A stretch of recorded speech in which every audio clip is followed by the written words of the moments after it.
은혜를 베푸셔서 함께 하신 아버지 하나님, 주의 크신 은혜와 사랑으로 함께 하심을 감사드립니다. 이 밤에도 무더운 날씨 가운데 우리를 또한 불러주셔서 하나님께 찬송하며 기도하며 은혜를 구할 수 있게 하심을 감사드립니다. 성령 하나님이 우리의 몸과 마음과 영혼을 주장하시고 하나님의 은혜와 평강으로 충만하도록 인도해 주옵소서. 예수님 십자가의 보혈의 사랑이 우리의 마음에 더욱더 흘러 넘치게 하시고 늘 주님께로 가까이 가는 복된 종들이 다 되게 하여 주옵소서. 예수님 이름으로 기도하옵나이다. 아멘. 찬송가 286장 찬송하겠습니다. 286장입니다.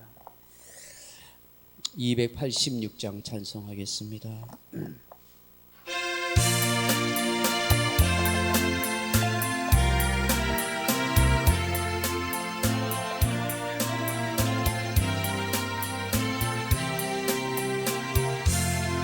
주 예수님 내 맘에 오사 날 붙들어 주시고 내 마음에 새 힘을 주사 늘 기쁘게 하소서. 사랑의 주 사랑의 주 내 마음속에 찾아오사 내 모든 죄 사하시고 내 상한 맘 고치소서. 주 예수님 내 맘에 오사 내 소원 가시고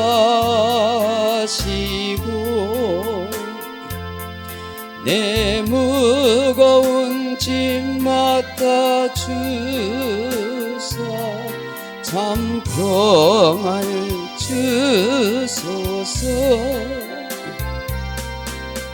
사랑의 주 사랑의 주 내 마음속에 찾아오사 내 모든 죄 사하시고 내 상한 맘 고치소서. 주 예수님 내 맘에 오사 날 정결케 하시고 그 은혜를 내 맘에 채워 늘 충만케 하소서. 사랑의 주 사랑의 주 내 마음속에 찾아오사 내 모든 죄 사하시고 내 상한 맘 고치소서. 주 예수님 내 맘에 오사 내 길 인도하시고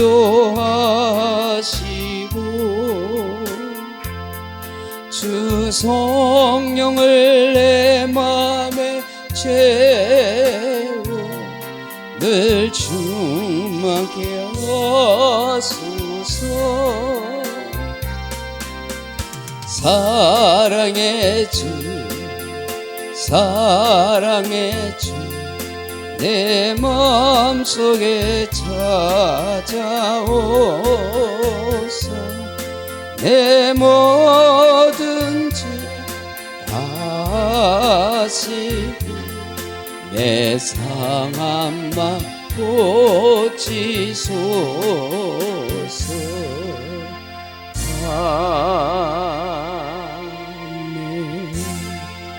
412장 찬송하겠습니다. 412장입니다.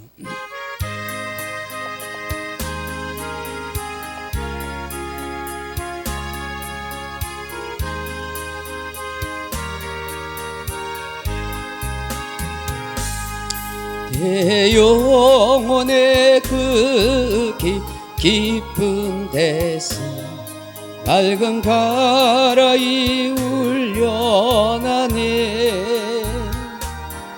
하늘 곡조가 언제나 흘러나와 내 영혼을 고이 사네.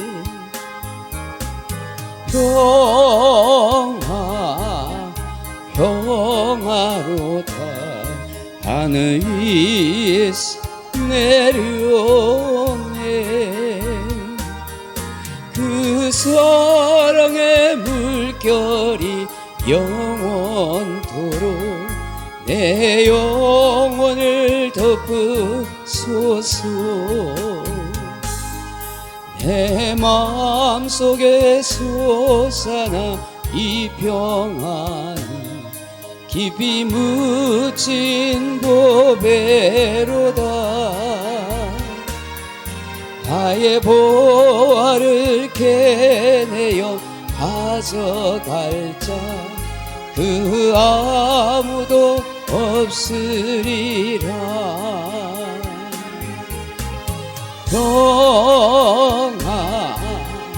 평화로다 하늘 위에서 내려오네.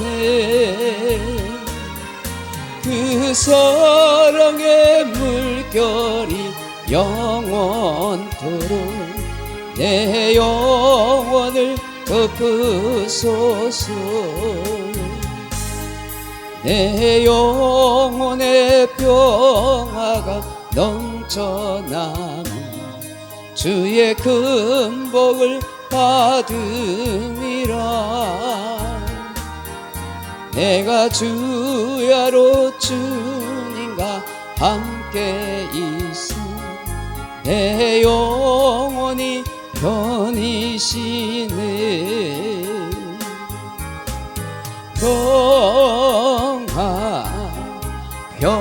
평안로다 하늘 위에서 내려오네. 그 사랑의 물결이 영원토록 내 영혼을 덮으소서. 이 땅 위에 호망이 가는 동안 참된 평화가 어디 있나. 우리 모두 다 예수를 친구 삼아 참 평화를 누리겠네.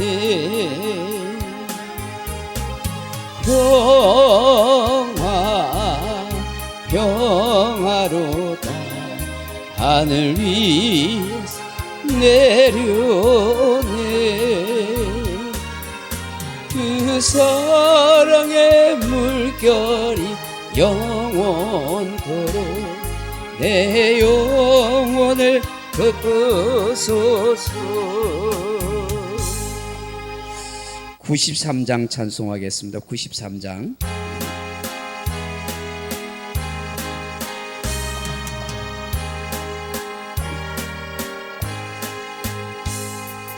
예수는 나의 힘이요 내 생명 되시니 구주 예수 떠나 살며 죄 중에 빠지리. 눈물이 앞을 가리고 내 맘에 근심 쌓일 때 위로하고 힘주시리 주 예수. 예수는 나의 힘이요 내 친구 되시니 그 은혜를 간구하면 풍성히 받으리. 햇빛과 비를 주시니 주수할 곡식 많도다. 귀한 열매 주시는 이 주 예수. 예수는 나의 힘이요 내 기쁨 되시니 그 명령을 준행하여 늘 충성하겠네. 주야로 보호하시며 바른 길 가게 하시니 의지하고 따라가리 주 예수. 예수는 나의 힘이요 내 세오망 되시니 이 세상을 떠나갈 때 곧 영생 얻으리. 한없는 복을 주시고 영원한 기쁨 주시니 나의 생명 나의 기쁨 주 예수. 183장 찬송하겠습니다. 183장입니다.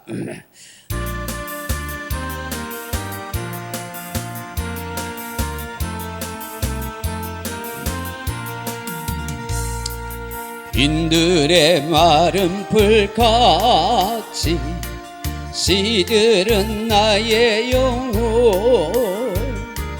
주님이 약속한 성령 간절히 기다리네. 가물어 메마른 땅에 단비를 내리시듯 성령의 단비를 부어 새 생명 주옵소서. 반가운 빗소리 들려 산천이 춤을 추네. 봄비로 내리는 성령 내게도 주옵소서. 가물어 메마른 땅에 단비를 내리시듯 성령의 단비를 부어 새 생명 주옵소서. 절 따라 우로를 내려 초목이 무성하니 갈급한 내 심령 위에 성령을 부으소서. 가물어 메마른 땅에 단비를 내리시듯 성령의 단비를 부어 새 생명 주옵소서. 참되신 사랑의 언약 어길 수 있사오랴. 오늘의 업적한 은혜 주실 줄 믿습니다. 가물어 메마른 땅에 단비를 내리시듯 성령의 단비를 부어 새 생명 주옵소서. 아멘. 380장 찬송하겠습니다. 380장입니다.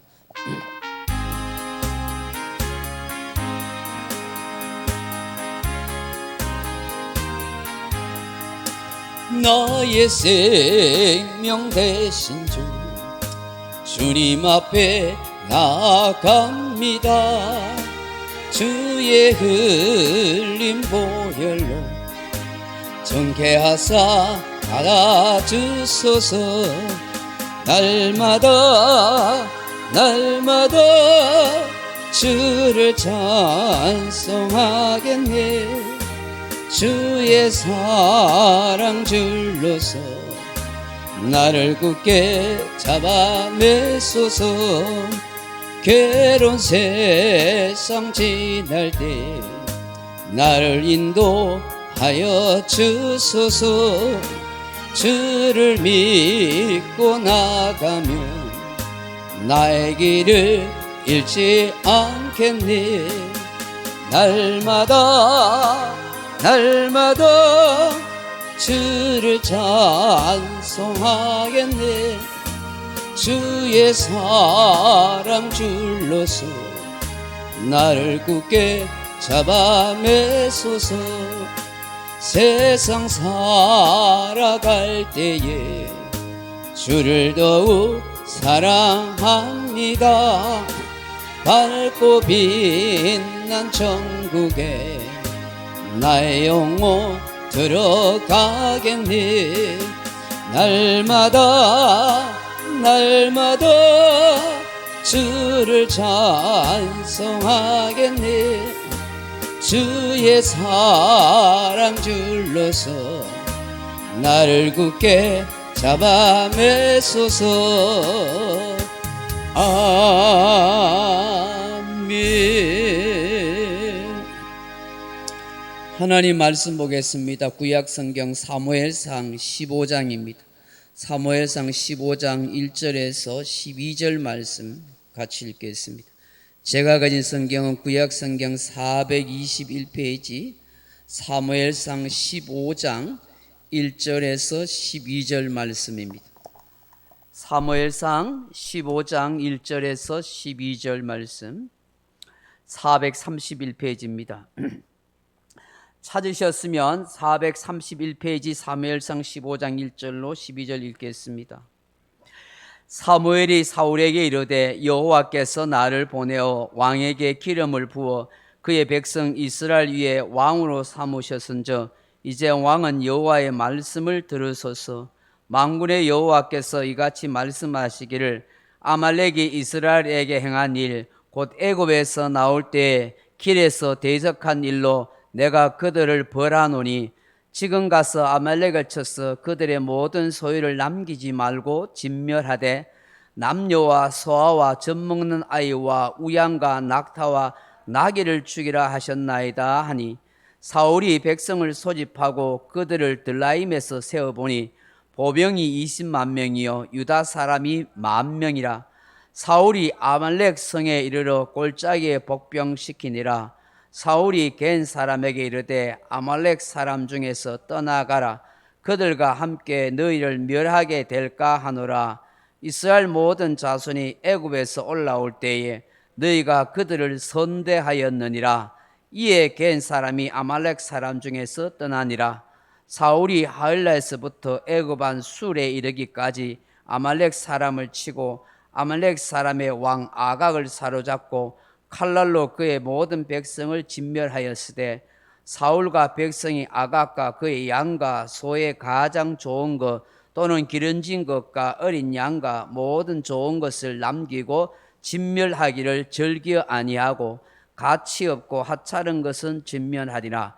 여호와의 말씀이 사무엘에게 임하니라. 이르시되 내가 사울을 왕으로 세운 것을 후회하노니 그가 돌이켜서 나를 따르지 아니하며 내 명령을 행하지 아니하였음이니라 하신지라.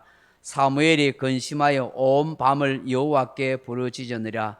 사무엘이 사울을 만나려고 아침에 일찍 일어났더니 어떤 사람이 사무엘에게 말하여 이르되 사울이 갈멜에 이르러 자기를 위하여 기념비를 세우고 발길을 돌려 길갈로 내려갔다 하는지라. 아멘. 사랑하는 성도 여러분, 옛말에 동상이몽이라 하는 말이 있습니다. 같은 침대에 누워 있으면서도 서로 다른 꿈을 꾼다 하는 말입니다. 같이 살면서 같이 동행하면서도 마음이 서로 다르고 목적이 서로 다르며 뜻하는 바가 서로 다른 경우를 두고 동상이몽이라 그렇게 말합니다.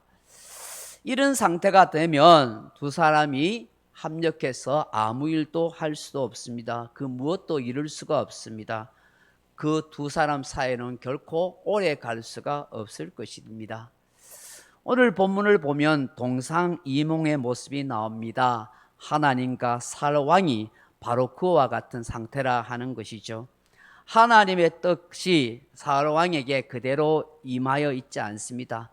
하나님의 뜻과 살왕의 뜻이 전혀 상반된 상태로 다르게 나타나기 때문인 것입니다. 하나님과 살왕은 동상이몽의 상태라 하는 것입니다. 사랑하는 성도 여러분, 오늘 이 말씀을 통해서 우리는 무엇을 생각해야 할까요? 나 또한 살왕처럼 하나님에게 동상이몽의 인생으로 살아가고 있지 않는가 하는 것을 돌아봐야 한다는 것입니다. 하나님의 백성이면서 하나님의 자녀라고 하면서 하나님의 뜻대로 내가 산다고 하면서 내 뜻대로 내 생각대로 내 마음대로 살아가면서 나는 하나님의 뜻대로 살고 있다고, 하나님을 잘 믿고 있다고, 하나님의 뜻에 잘 순종하고 있다고 그렇게 착각하고 있지 않느냐 하는 것이죠. 하나님은 전혀 그렇게 여기시지 않는데 나는 그렇게 생각할 수 있는 거예요. 오늘 본문에 보면 하나님은 이렇게 하라는데 사울은 전혀 다르게 행동해요. 그러면서 나는 하나님 뜻대로 행하고 있습니다라고 말을 하는 것이죠.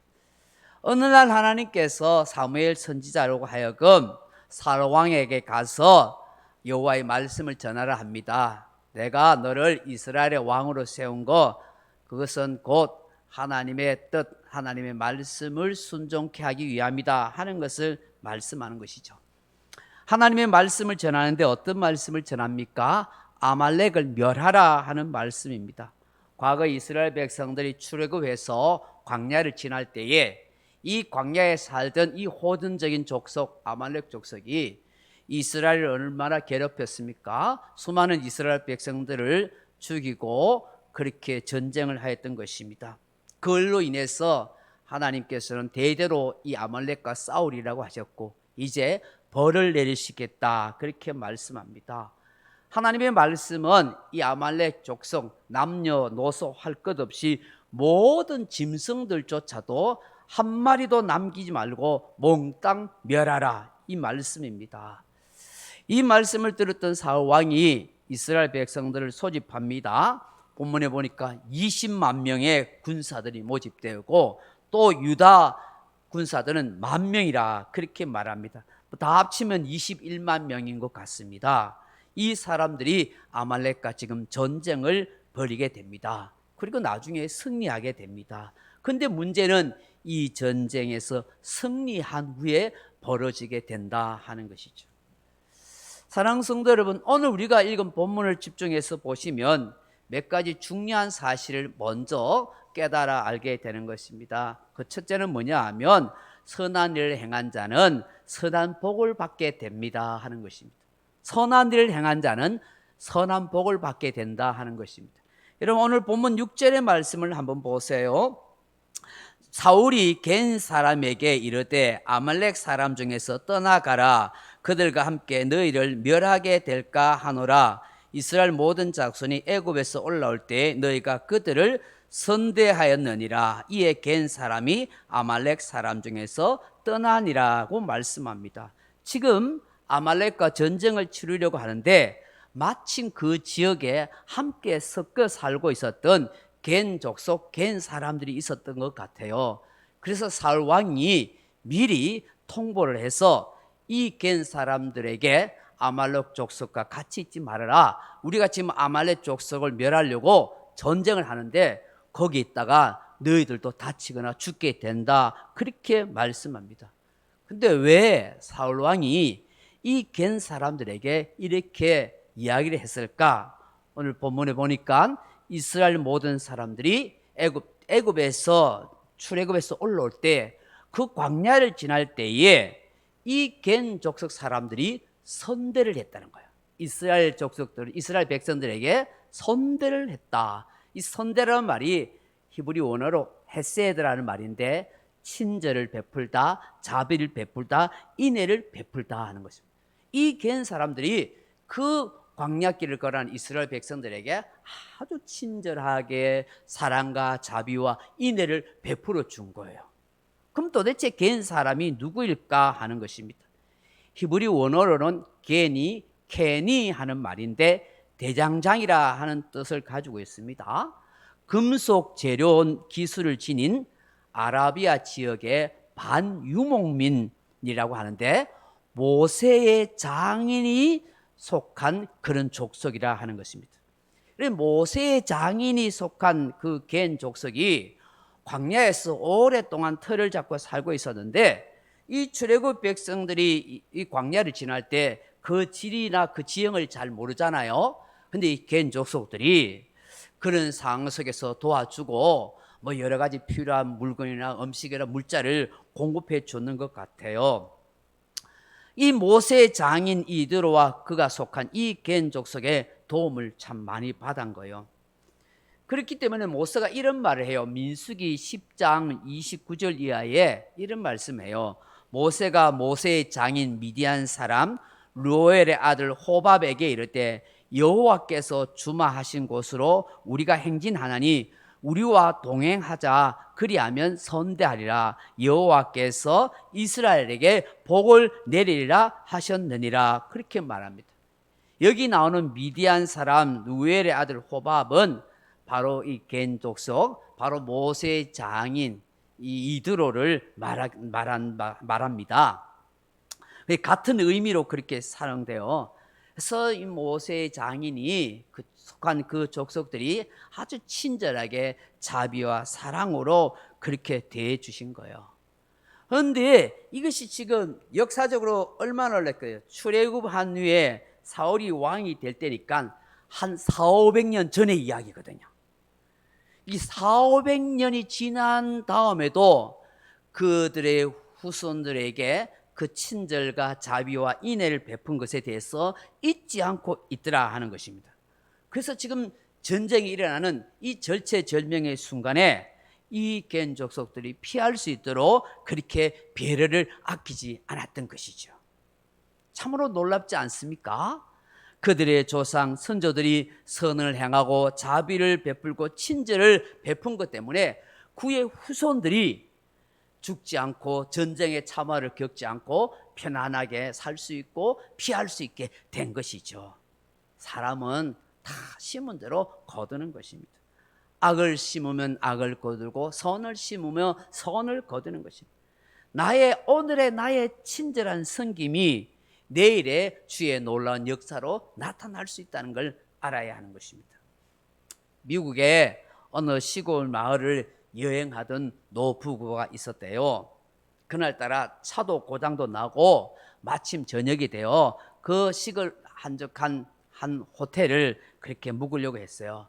근데 그 지역에 축제가 있었든지 묵을 방이 없었는 거예요.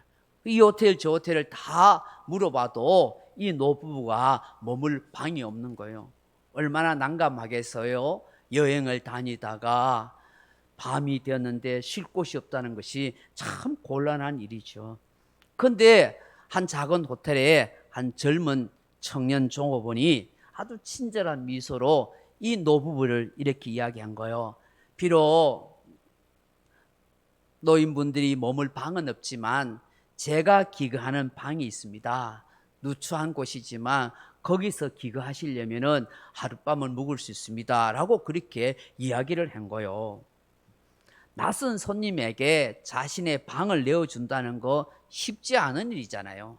귀찮은 일이고 자기의 잠자리도 불편할 수가 있는 것입니다. 그런데 선뜻 그렇게 제안하고 방을 내어준 거예요. 지금 이 노인들 입장에서는 찬밥 더운 밥 가릴 형편이 되지 않잖아요. 하룻밤을 쉴 수 있고 묵을 수 있는 곳이 필요한 것이죠. 그래서 이 젊은 청년의 친절을 받아들였다는 것이에요. 밤값도 받지 않고 그렇게 하룻밤을 묵고 떠나게 됐대요. 근데 몇 달이 지났는데 한 장의 등기 우편이 날라온 거예요.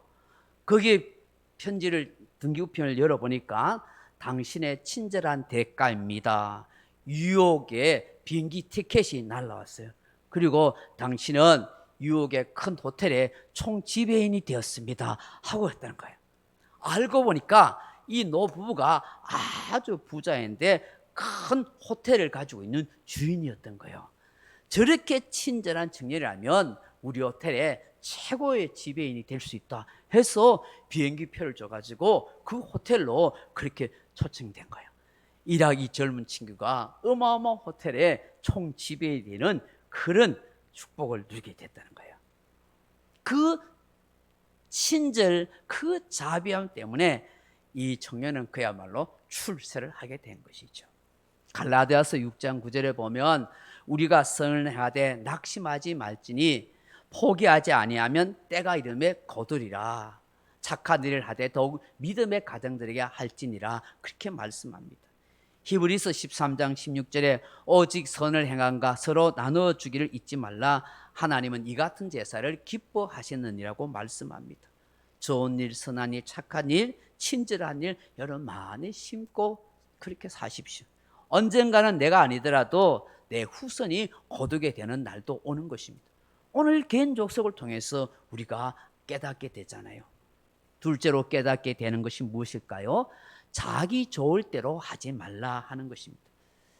드디어 살왕이 백성들과 함께 전쟁을 나갔습니다. 아말렉 족속들을 단번에 물리칩니다. 그런데 도대체 무슨 일이 일어납니까? 살왕과 이스라엘 백성들이 지금 어떤 일을 벌이고 있습니까? 9절을 보십시오. 8절 9절 보십시오. 아말렉 사람 왕 아각을 사로잡고 칼날로 그의 모든 백성을 진멸하였을 때 사울과 백성이 아각과 그의 양과 소의 가장 좋은 것 또는 기름진 것과 어린 양과 모든 좋은 것을 남기고 진멸하기를 즐겨 아니하고 가치 없고 하찮은 것은 진멸하니라. 아멘. 하나님이 분명히 아말렉 왕뿐만 아니라 모든 백성과 짐승 그 어떤 것도 남기지 말고 다 죽이라 그러잖아요. 그런데 지금 사울 왕은 어떻게 해요? 아말렉 왕 아각을 사로잡았어요. 제가 생각해 봤어요. 왜 그 백성들과 군사들 다 죽이고 이 왕만 사로잡았을까? 왕을 자기 발밑에 놓고 내가 이 왕을 사로잡았다고 굉장히 뽐내려고 했을 것 같아요. 자랑했을 것 같아요. 이 왕에게 수치를 줘서 아주 그렇게 백성들에게 환호를 받으려 했던 것 같아요. 거기에다가 오늘 본문 보니까 사울과 이 백성들이 우와 전쟁을 치르고 나니까 어마어마한 그런 노획물이 생기잖아요. 소떼들과 양떼들이 자기들이 본 적이 없는 너무나 그런 좋은 양떼와 소떼가 있는데 그런 걸 보니까 죽이려니까 아까운 생각이 되는 거예요. 야, 이걸 왜 아까운데 죽여? 이거 우리 가지면은 부자가 될 텐데 실컷 잘 먹고 잘 살 텐데 그런 마음이 든 거예요. 그래서 하찮고 가치 없고 비실거리는 것들은 다 죽이고 그런 것들은 다 살려두더라는 거예요. 그걸 보는 순간에 사울 왕과 이스라엘 백성들 마음속에 욕심이 들은 거예요. 욕심. 하나님의 뜻은 아랑곳하지 않고 자기들의 눈에 보이는 대로 좋은 대로 자기 눈에 좋은 대로 그렇게 행한 거예요. 아각 왕도 살리고 짐승들도 좋은 짐승들은 다 가지고 하나님의 명령과 말씀은 까맣게 잊어버리고 자기 눈에 좋은 대로 행하고 있더라는 것입니다. 사람이 이래요. 사람이 그래요. 눈에 좋은 것이 보이면 내 좋을 대로 행한다는 것이죠. 하나님의 뜻, 하나님의 명령, 하나님의 말씀보다 내 눈에 좋은 대로 내 생각에 좋은 대로 그렇게 사는 거예요. 이게 인간의 타락한 심성인 것이죠. 그렇기 때문에 우리는 내 눈과 내 귀의 감각에 따라 살지 않으려 해야 되고 내 마음의 욕심을 자꾸 멀리해야 한다는 것이죠. 그렇게 아니면 이렇게 실족한다는 것을 우리는 알게 되는 거예요. 셋째로 깨닫게 되는 것이 무엇일까? 하나님이 후회하는 인생이 되지 말라 하는 것이죠. 이런 10절 11절 말씀 보세요.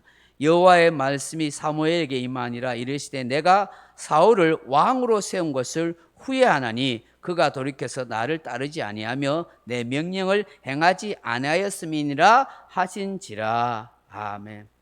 하나님이 사무엘 선지자에게 야 내가 이 사울을 왕으로 세운 거 후회해 그렇게 말씀해요. 사람이 이렇게 잘 변질된다는 거예요. 이러면 하나님이 이 사울 왕이 사람이 이렇게 변질다는 거 몰라서 후회한다고 할까요? 어떻게 전능하신 하나님이 모르겠어요. 근데 하나님이 후회하신다는 표현은 우리 인간의 정서를 담은 표현이에요. 하나님은 사람처럼 뭐 후회하거나 그런 분이 아니에요. 여기에 후회한다는 히브리 원어가 나함이란 말인데 슬퍼하다, 애통해하다, 가슴 아파하다, 불쌍히 여기다 이런 뜻을 가지고 있어요. 하나님이 지금 사울 왕이 잘못하는 거 보니까 너무 가슴 아프더라요. 애통해하고 슬퍼하는 거예요. 왜 저 모양밖에 안 될까? 저걸 왜 못 깨달을까? 왜 내 말을 듣지 않을까? 하고 하나님이 애달파한다는 것이죠. 사울은 왕이 되기 전에 그렇지 않았는데 지금은 완전 다른 사람이 돼요. 자기 욕심대로 자기 생각대로 행한 거예요. 우리가 흔히 하는 말로 초심을 잃어버리지 말라 하고 요한계시록에 나오는 에베소 교회처럼 첫사랑을 잃어버리지 말라고 하지 않습니까? 일평생 변함없는 마음으로 하나님을 섬길 수 있다면 얼마나 좋을까요? 초심 첫사랑을 잃지 않고 살아간다면 그것보다 복된 신앙이 어디 있겠습니까? 하나님이 후회하시는 사람이 아니라 하나님이 기뻐하시는 사람이 다 되었으면 좋겠습니다. 넷째로 본문에서 뭘 발견하게 됐어요? 삶에 문제가 있으면 밤을 새워서라도 간절히 기도하세요라는 거예요. 여러분 오늘 11절 하반절에 보면 하나님이 이렇게 사울을 왕으로 세운 거 후회한다니까 사무엘이 근심하여 온 밤을 여호와께 부르짖으니라 그렇게 말씀합니다. 알란 레드피스라는 목사님이 콜롬비아 신학교에서 학생들과 함께 집회를 했대요. 그 학생들이 많이 은혜를 받았나 봐요. 그 집회가 끝난 다음에 2명의 학생이 이 목사님을 찾아와서 목사님, 크리스찬의 리더십의 비결이 무엇인가요? 라고 그렇게 물었대요. 그때 목사님이 이렇게 이야기했대요. 한마디로 크리스찬은 꿇은 무릎과 젖은 눈과 깨어진 심장이 있어야 돼요 라고 그렇게 이야기했다는 거예요. 즉 하나님 앞에 겸손하게 무릎 꿇고 기도하는 삶이 있어야 되고 영혼을 향한 눈물이 있어야 되고 그리고 그들을 향한 뜨거운 가슴, 깨어지는 그런 가슴, 심장이 그런 마음이 있어야 된다고 그렇게 이야기한 것이죠. 이것이 기독교의 지도자뿐만 아니라 우리 크리스찬의 삶이라는 것입니다. 11절 하반절에 하나님께서 사무엘에게 사울을 왕으로 세운 거 후회한다니까 밤새도록 이 사무엘이 기도한 거예요. 너무너무 안타까운 거예요. 사울이 불쌍한 거예요. 그리고 그 사울 왕이 다스릴 이스라엘 백성들의 비극적인 고통이 보인 거예요. 그래서 근심을 하며 온 밤을 새워가면서 하나님께 부르짖은 거예요. 뭘 기도했겠어요? 하나님 꽃입니다. 잘 됐습니다. 사울이 이 자식이 말을 안 듣더만은 한 방 맞아야 됩니다. 그렇게 해서 안 해요. 하나님 불쌍히 여겨주세요. 저 사울 왕이 몰라서 그렇습니다. 깨닫도록 회개해 주세요. 이스라엘 백성들을 하나님 도와주세요.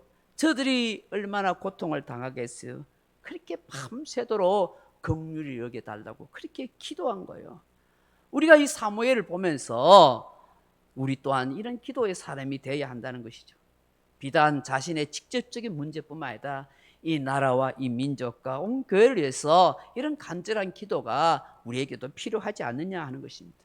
오늘 이 시대에 이 사무엘과 같은 기도의 사람이 많이 필요하다 하는 것이죠. 마지막으로 본문에서 깨닫게 되는 건 뭐예요? 자신의 치적을 드러내지 말라 하는 것입니다. 여러분 12절 말씀 뭐예요? 사무엘이 사울을 만나려고 이 아침에 일찍 일어났더니 어떤 사람이 사무엘에게 말하되 이르되 사울이 갈멜에 이르러 자기를 위하여 기념비를 세우고 발길을 돌려 길갈로 내려갔다 하는지라. 밤새도록 기도했던 사무엘 선지자가 아침 일찍 이 사울 왕을 만나서 충고를 하려고 하나님의 말씀을 전해서 회개시키려고 찾아가서 그래 갈멜에 있겠다 싶어서 찾아갔는데 그가 거기 없는 거예요. 그 어떤 사람이 말하기를 사울이 길갈로 내려갔다는 거예요. 그런데 가만히 보니까 그곳에 사울 왕의 성전 기념비를 탁 세워놓은 거예요. 전쟁에서 승리했다고 기분 좋다고 사울 왕 자기 이름을 떡 적어가지고 전쟁 기념비를 떡 세워놓은 거예요. 여러분, 우리가 고대 전쟁사에 보면 이런 기념비가 있잖아요. 저 북방 오랑캐를 물리치고 고구려가 온 북방 땅을 차지하고 있다는 거, 광개토 대항비도 거기에 있잖아요. 또 한강 유역을 차지했던 그 신라의 진흥왕이 거기에다가 진흥한 순수비 같은 것도 이렇게 세워놓은 거 보잖아요. 지금 사울도 이런 성전 기념비를 세운 거예요. 그런데 지금 자신이 이런 성전 기념비를 세울 때요, 하나님이 은혜 주시지 않으면 이 전쟁에서 어떻게 승리할 수 있어요? 하나님께 영광을 돌리고 하나님의 은혜에 감사해야 되는데 지금 자신의 치적을 드러내고 자신의 교만함을 나타내고 있는 거예요. 내가 이 정도로 큰 업적을 이루어서 나와 내 백성들이 이걸 알아야 돼, 후손들이 이걸 알아야 돼 하면서 그렇게 기념비를 세운 거예요. 우리나라에 와서 평생을 헌신하며 선교했던 우리 한국말로 마포 삼열 선교사님이 계세요. 이 선교사님이 미국으로 돌아가실 때에 우리나라에 있던 많은 교회들과 또 목사님들과 성도들이 저 마포 삼열 목사님을, 선교사님을 위해서 기념비를 세우자, 동상을 세우자고 막 그런 운동이 있었어요. 그때 아주 성령 충만한 최권능 목사님께서 나는 그분을 너무너무 좋아하고 존경합니다만 동상을 세우면 내가 제일 앞장서서 깨부술 것입니다 라고 그렇게 이야기했대요. 그건 하나님께 영광 돌리는 게 아니라 사람께 영광 돌리는 것입니다. 그렇게 해서 그런 동상을 세우지 아니하고 이분의 신앙을 기려서 좋은 기념관을 세워서 많은 사람들이 깨달음과 은혜를 받는 길이 되겠다는 거예요. 사람을 앞세우면 안 돼요. 하나님을 앞세워야 되는 거예요. 그래서 성경은 헛된 자랑을 하지 말라고 하잖아요. 야고보서 4장 16절에 이제도 너희가 허탈한 자랑을 하니 그러한 자랑은 다 악한 것이니라. 시편 3절에 악인은 그의 마음의 욕심을 자랑하며 탐욕을 부리는 자는 여호와를 배반하여 멸시하나이다. 사울 왕은 하나님을 자랑하고 하나님께 영광을 돌려야 하는데 하나님의 뜻을 수행한다고 하면서 결국 하나님 뜻과 상관없이 자기 치적을, 자기 기념비를 세우는 그런 어리석은 일을 하더라 하는 것입니다. 말씀 맺습니다. 사랑하는 성도 여러분, 우리는 성경 속에서 300년을 하나님과 동행하였던 에녹을 잘 알고 있습니다. 늘 하나님을 자기 곁에 모시고 그 하나님의 뜻만을 위해서 살았던 사람입니다. 늘 깨어 있었던 사람이고 초심이 변치 않았던 믿음의 사람입니다. 그리하여 300년을 하나님 동행하였다가 죽음을 보지 않고 하늘나라를 갔습니다. 우리는 늘 그 에녹의 신앙을 부러워하죠. 그런데 이 에녹과 대조되는 사람이 바로 사울 왕임을 알게 되는 것입니다. 그는 결코 하나님의 뜻과는 다른 동상이몽의 인생을 살았습니다. 우리는 에녹처럼 그렇게 살다가 가면 참 좋겠습니다.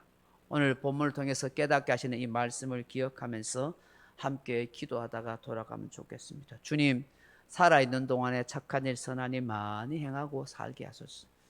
주님, 내 눈에 내 마음에 좋을 때라고 아니라 하나님이 기뻐하고 하나님이 좋아하는 대로 행하게 하소서. 주님, 내 남은 생에 하나님이 후회하지 않도록 도와주소서. 주님, 내 삶에 문제가 있으면 또한 다른 사람 위해서도 밤을 새워 기도할 줄 알게 해 주옵소서.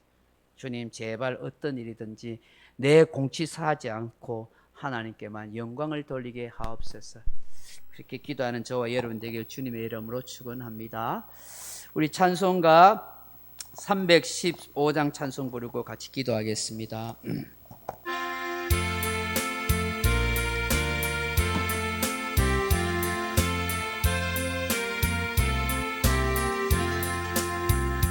내 주 대신 주를 참 사랑 315장입니다. 오 그에게 죄를 다 고합니다. 그 은혜를 주신 내 예수시니 이전보다 더 사랑합니다. 주 날 사랑하사 구하시려고 저 십자가 고나 당하셨도다. 그 가시관 쓰시 내 주 배우니 이전보다 더 사랑합니다. 내 평생에 힘쓸 그 큰 의무는 주 예수의 뜻을 늘 기림이라. 숨질 때에 내 할 말씀은 이전보다 더 사랑합니다. 큰 영광의 나라 나 들어가서 그 풍성한 은혜 늘 감사히